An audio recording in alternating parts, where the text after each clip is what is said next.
there, Teresa Ornelas of the Paradox Parlor in Manteca, California, here with you today. And I've got a really crazy topic I want to go over. Depression, life and death.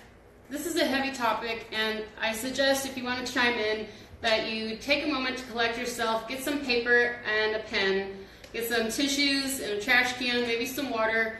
I'm going to ask you some questions that are going to help you determine how you want 2019 to go in a different direction, better than 2018 has gone for you. So go ahead, take a moment to collect yourself, because this talk is a serious talk. It's going to lead into a meeting that is coming up this Sunday. We're going to check the story on Hair Color Fitness or the Paradox Parlor here on Instagram. There's more information about the times that we will be meeting. There's 2 times for this Sunday. One is in the morning and one is in the afternoon. The charge is only $5. It's only 30 minutes. We're most likely going to go past 30 minutes, and that's totally fine. I just really want to meet you, hear what your story is, hear what you're struggling, and determine if I'm able to help you find a way to create a better life path. The purpose of the Paradox Parlor in Manteca is to help you find yourself, to find your center, to feel completely comfortable in your own skin, and to feel that you have enough courage to take on your day as an independent woman or a man, a mother, a father, someone who is just starting their life, or someone who is trying to reinvent themselves, starting a new business, saving a business. Who knows what you have gone through? I don't know you yet, but I would like to know you, and I would love to continue to get to know you all so much more and really determine what the philosophy that I practice, how it has helped me to change my thoughts and improve my physical stature and my overall well-being. I am not perfect, and I don't strive for perfection. I just strive to be less crazy inside and feel more in balance more of the time. And as I continue to find how these things I've learned have helped me change my mindset, I feel that it is in my very nature and my duty to continue to share this information with people like you, so that you can learn how to implement these techniques in your own life and see how much you can change your destiny. And for those of you who aren't ready for it, I really feel for you. I'm sorry. For people who may scoff at the information that I have shared or am about to share, or they just see that, oh, it's so easy for you, you're so thin, or oh, it's so easy for you, you look a certain way. You never know what is going on with somebody, and you do not know their struggle, and you don't know where they've been and whether they continue to go. So I ask of you to continue to hold an open mind, and if you can't say anything positive, don't say anything at all. And that is not for me here. I want you to take that with you for everywhere you go in your life, because most of the struggles that we endure as people, we must start having more self-awareness and realizing that there's more to our problems than just what's happening to us, but yet also how we interact with the problem. And I see these things more clearly now that I'm a parent, and my children are ages 13, 10, and 5. And the things I did and how I behaved as a child and how I interacted with my parents and what I thought was fair and unfair then versus now is just really crazy. It's just mind-blowing. And I see these experiences as beneficial because they're really helping me figure out how I can better help other people identify what's dysfunctional in their specific life that they want to improve. And it's all in our mind. Everything that you want to do is within your power if you have the patience to control your thoughts and learn how to control your emotions, because that will dictate your behavior. And the quickest way that you can achieve massive change in your life is to emotionally connect on a really deep level with the the emotional reason of why you must do what it is that you feel compelled to do. That burning desire that runs so deep in you, that you cry for, that you don't tell anyone else about, or that you tell everyone about. I don't know your personality. Some are introverts, some are extroverts. But you know what I'm talking about. When you have that burning desire, you have to set it free. You have to find a way to let it be what it wants to be and have the ability to nurture it and to help it grow. And when you do that, you'll find so much more peace. Now, specifically today, I want to talk to you about life and death and depression, because it connects to that emotional reason of why you must do what you must do quickly, fast. How do you create that massive change in your life? People want to know, because people desperately want something different, and they're tired and sad and ashamed, embarrassed and angry and annoyed that their life has continued to be year after year the same thing, the same actions, but yet you think you're doing it differently. And that's the definition of insanity. You think you're being different, but you keep getting the same results. Now, how does one get better results? That emotional connection. How do you get an emotional connection? How do you make it real? Honestly, I'm going to show you right now. You have to cry. I thought I was crazy when I said this to myself 4 years ago, thinking that I had to cry to make myself change. I didn't know what I was saying to myself or why it was real, but you do. And now I understand, after listening to some of the audiobooks I've been learning. The emotion that you feel of anger or sadness is just that. It is an emotion that exists in your mind, but it is not a physical manifestation yet. It is not something that can be real, touched, felt, until you cry. Once you cry, any emotion, it could be happy, you could be sad, you could be laughing, but once you cry, the physical action of the fluid, the water, it comes out of your eyes. You cried, and you made an emotion become a physical manifestation. It became something real that you could touch and see. And that creates a spark, it creates a memory. Your mind attaches to it, and from there on, if you continue to talk with yourself and let yourself cry and connect to the emotions that you have been holding in, you will be so surprised over what you can achieve in your life.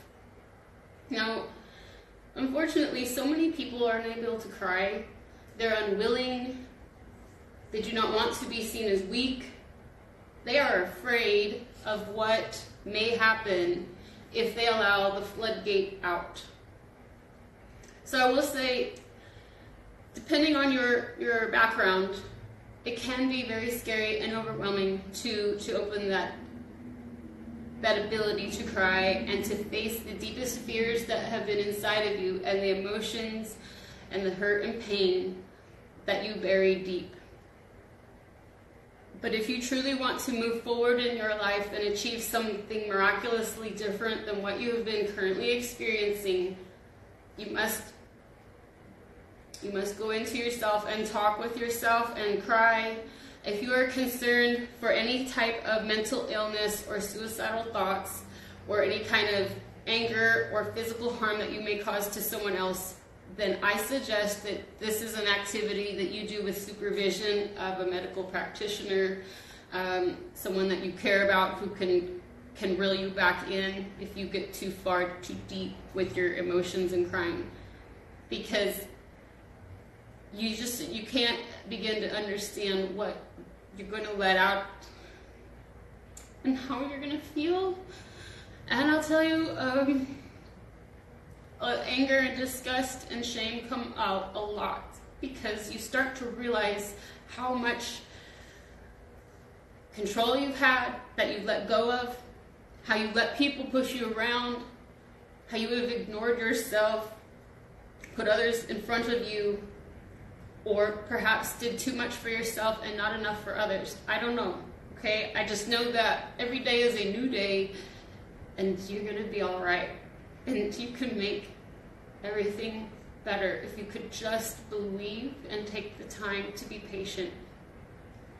So here we go forward with listening to some audio from the audiobook off of Audible called Think and Grow Rich, put together by Napoleon Hill.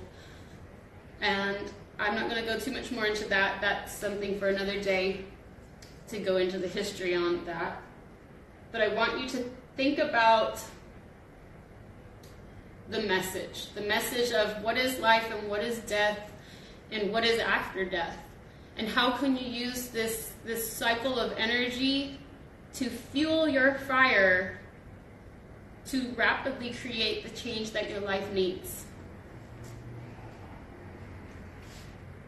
With the thought of death, in the majority of cases, may be charged directly to religious fanaticism. All right, so So-called heathen are less afraid of death than the more civilized. We're going to listen. For hundreds of millions of years, man has been asking the still unanswered questions. While we listen, whence and whither. I'm going to do Where some did I note-taking. come from, and where am I going? During the darker ages of the past, the more cunning and crafty were not slow to offer the answer to these questions for a price. Witness now the major source of origin of the fear of death. Repent, embrace my faith, accept my dogmas, and I will give you a ticket that will admit you straight away into heaven when you die, cries a leader of sectarianism. Remain out of my tent, says the same leader, and may the devil take you and burn you throughout eternity. What he's saying there is how the philosophy that I go over is not religious-based, and how yet it connects with a lot of other religions in some similarities, but yet not here. In this one, a lot of religions say you must practice our religion and ours only, or for you to go on to heaven, to get through the afterlife, or you will be stuck in hell. And that doesn't seem right, it doesn't seem fair, and the author is saying that so many heathens, and I say that lightly and jokingly because aren't we all heathens? So who is it for us to be judging someone else and saying that they are more of a heathen than us because they are of a different religion or practice values that are different than ours? But truly, if we all have our own set of standards and values and practice ethics that are correct across the globe, throughout the universe, we can all get along. And so the philosophy I practice here is not religious-based. It is purely practiced on the universal laws and of nature and just the philosophy of what it takes to be personally successful, as studied by over 500 of the world's most successful men and women for over 20 years by Napoleon Hill. It is a long time. Fire is a terrible thing. The thought of eternal punishment with fire not only causes man to fear death, it often causes him to lose his reason. It destroys interest in life and makes happiness impossible. You see, the author continues to go on and talk about how religions have corrupted our minds in being able to feel comfortable with the transition of death after life. And what he's saying, it really just blew me away today when I thought about it. Religions are saying, because they want you to stay in their religion and to not go to others, that if you leave theirs, you will be in hell and tortured. And do you want to spend eternity like that? The religions have made us fearful of death and what comes after life. They're like the worst salesmen ever. That's really what it seems like. I was so sad when I thought about it from this perspective. And we want to think of life and death and what comes after in that cycle in just a pure, balanced way so that our emotions don't get the best of us and we lose our mind. When we lose our mind and we feel scared of what comes after in the unknown, we cannot think properly and concentrate on what we must be doing here in the now. During my research, I reviewed a book entitled A Catalogue of the Gods, in which were listed the 30,000 gods which man has worshipped. Think of it, 30,000 of them, represented by everything from a crawfish to a man. It is little wonder that men have become frightened at the approach of death. While the religious leader may not be able to provide safe conduct into heaven, nor by lack of such provision allow the unfortunate to descend into hell, the possibility of the latter seems so terrible that the very thought of it lays hold of the imagination in such a realistic way that it paralyzes reason and sets up the fear of death. In truth, no man knows, and no man has ever known, what heaven or hell is like, nor does any man know if either place actually exists. This very lack of positive knowledge opens the door of the human mind to the charlatan, so he may enter and control that mind with his stock of legerdemain and various brands of pious fraud and trickery. The fear of death is not as common now as it was during the age when there were no great colleges and universities. Alright, so he goes on to say how people who are of unscrupulous nature, people who are negative, and people who want to take advantage of you and your fears of life and death, they will use your fear of the unknown against you. And you must realize this and not allow people, companies, to use that fear that they can see residing in you against you.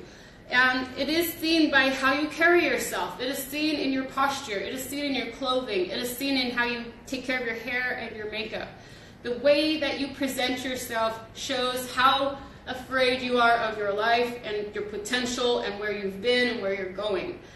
I really want to help you. I want you to get out of that funk. I want you to feel like, you know, it didn't maybe go away, but you're a lot better. And you're feeling like you can get through it. You feel stronger. You like the way you look. You like the way you feel. That is my goal here. Science have turned the spot. This fear is useless. Death will come, no matter what anyone may think about it. Accept it as a necessity, and pass the thought out of your mind. It must be a necessity, or it would not come to all. Perhaps it is not as bad as it has been pictured. The entire world is made up of only two things, energy and matter. In elementary physics, we learned that neither matter nor energy, the only two realities known to man, can be created nor destroyed. Both matter and energy can be transformed, but neither can be destroyed. Life is energy, if it is anything. If neither energy nor matter can be destroyed, of course life cannot be destroyed. Do you hear that? It is so freeing. I can't even begin to tell you. Okay, I'm gonna bring out my notepad because I can't tell how easy it is for you to listen to what I'm playing. In regards to being able to create the life that you want and creating that life quickly. And when I mean quickly, don't be fooled into thinking weeks. I'm saying like 3 to 4 years instead of 30 years, okay? Because what I'm saying is wherever you're at in your life, you probably are going to need at least a 3 to 4 year transition from where you are and where you want to be. 3 to 4 years. It's just what it is, okay? Now, in order to help you stay on track within that quick time frame, instead of it being 10, 15, half a life, how many years how many more years do you want to wait for your life to change? How much more of this can you take? When my life needed to change, I said to myself, I'm going to die trying, because we already all are dying. One day we will be there and our time will come, and I wanted to be able to say that I did everything I could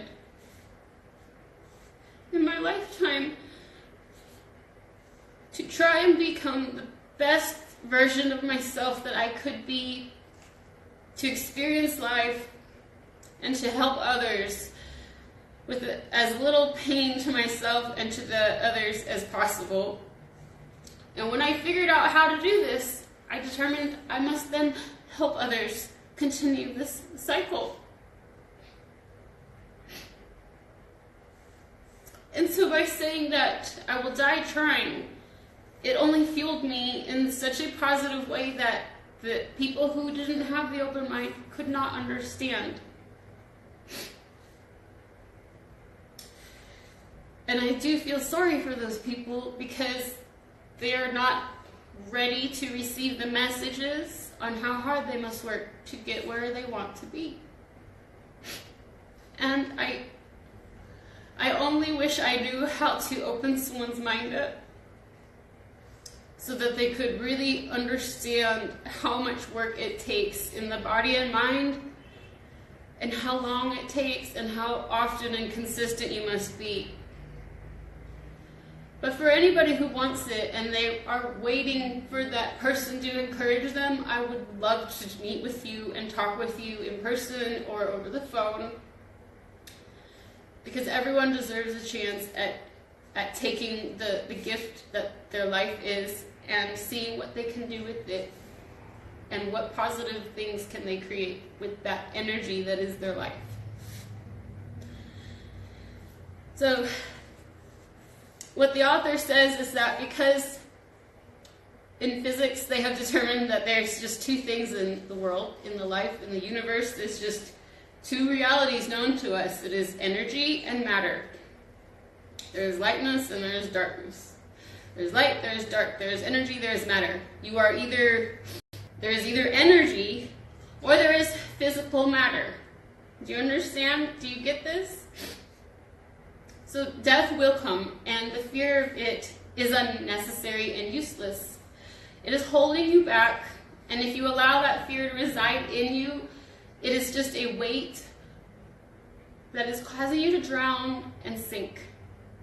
Death is a necessity of life, and you must acknowledge that it is not the end of your life. It is not as bad as it seems, perhaps, because the universe has these two things of energy and matter, and they are constantly changing and just evolving and becoming something different, but they're never destroyed. We cannot create it and we cannot destroy it. Science has determined you can't destroy it. It just changes. The energy and the matter will change. It doesn't stay the same, it changes. And so when you realize that your life as it is right now, you are a being of light and energy, and who you are now is not who you were, and it's not who you can stay. So what you have to realize is that using the fear of death to catapult you forward in your life is a good thing. Because life is energy, and it is constantly evolving and transforming. Your death is only a transformation as well. And if you are afraid, you must remember that life and death is just a series of transitions.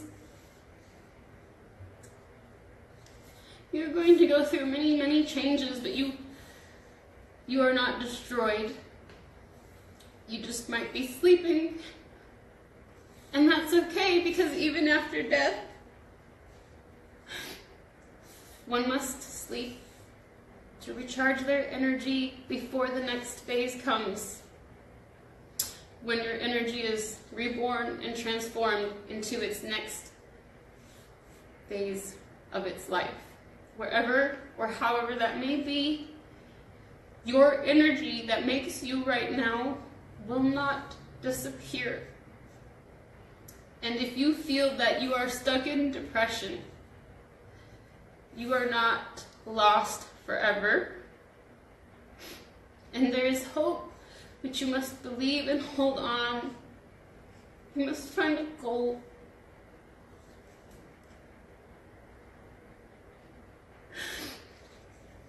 And you must live your life dying, trying for something more positive, in a different direction than the pain you have been stuck in. You must focus on what it is that you really need to feel alive. Where is the love that you need? Where is the connection, the romance, the social connection? Where is that? Okay. So with that, if you would like to know more about the subject that I talked about right now, and if you would like to know more about some positive things on the other 17 steps to the philosophy of personal success as created by Napoleon Hill in the early 1900s, I would love to speak with you on this, either in person, on the phone, through video chat. I would really love to help more people understand how to open their mind and take heed of these philosophies and apply them to their life and see what they can create for themselves. I am Teresa Ornelas of the Paradox Parlor in Manteca, California.